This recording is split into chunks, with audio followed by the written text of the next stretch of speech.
Hello again. So just a quick introduction to nationalism and a couple of related terms today before you start the readings and delve more deeply into the resources. Okay? So one of the places to start talking about nationalism is something like this. Right? We've got beautiful fireworks, we have flags flying all over. This woman is dressed as some kind of, shimmery Statue of Liberty. We have, patriotic songs and displays here.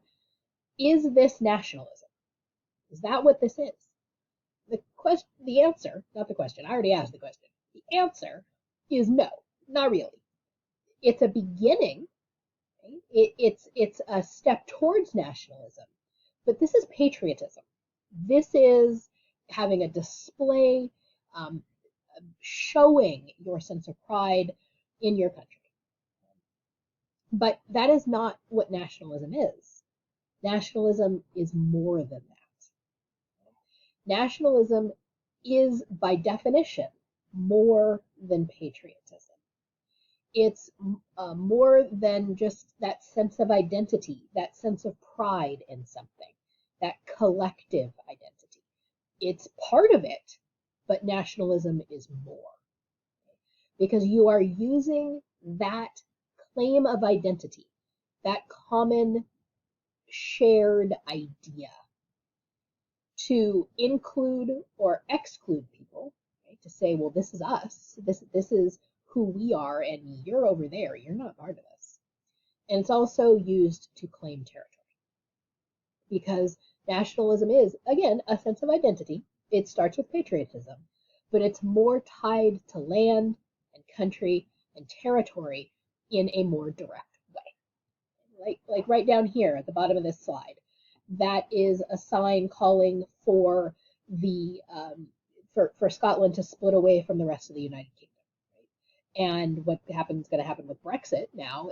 They want their own territory. Now that Brexit has happened, it's probably more likely. But that is a nationalist movement. Right? It's a sense of pride, a sense of identity. They are Scots, and they want that independence. They want their own territory that they control, that they have sovereignty over, that no one else gets to have input about what the rules are there. That's nationalism. Whoops, sorry, I I have multiple windows open here, and I managed to switch things around. So this is what nationalism is all about, right? Using that common sense of identity to say you have a claim to territory, you have a right to some land, that the land should be yours and not someone else's. And you get to decide who you are and who they are. Right? So you want land. So it's very important to remember that it's way more than patriotism. So in geopolitical terms, nationalism translates into wanting territory to tie into that land. It's creating a claim of sovereignty, a link to territory. Okay?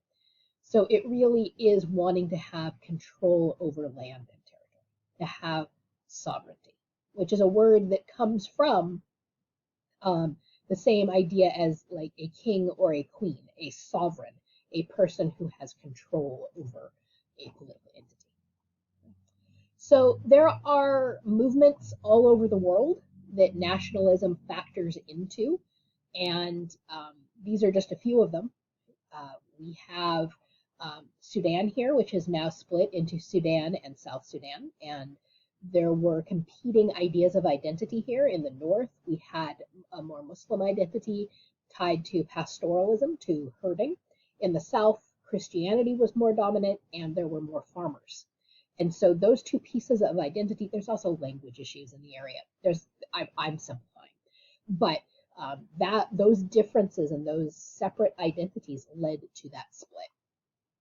I mentioned Kurdistan in the introduction to the unit, so there's that aspect.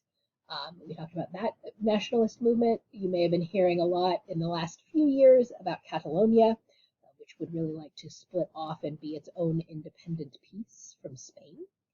We also have Xinjiang here, which is where the Uyghur people live, which you may also have been hearing about them with the camps and the re-education camps, which are basically concentration camps in Western China. They would really like to have their own territory, but of course, at the moment, China claims that territory. Okay? So this is just a quick snapshot of just a few of the kind of the more visible nationalist movements at this particular time. So the articles that we're going to read, and you're also going to be watching a documentary, those will go more into more detail about where nationalism came from, what it means. So as you go through them, there were a couple of things that I wanted you to keep in mind. How does this play out then? If we're defining nationalism, what does it end up looking like when we have a nationalistic movement and someone is claiming territory? Well, interestingly, we can use a couple more words, okay, a couple more definitions. And nationalism is rather contradictory in some ways because it can both unite people and it can drive people apart. At the same time, it can be both a uniting force and a divisive force. It is a complex thing. Okay?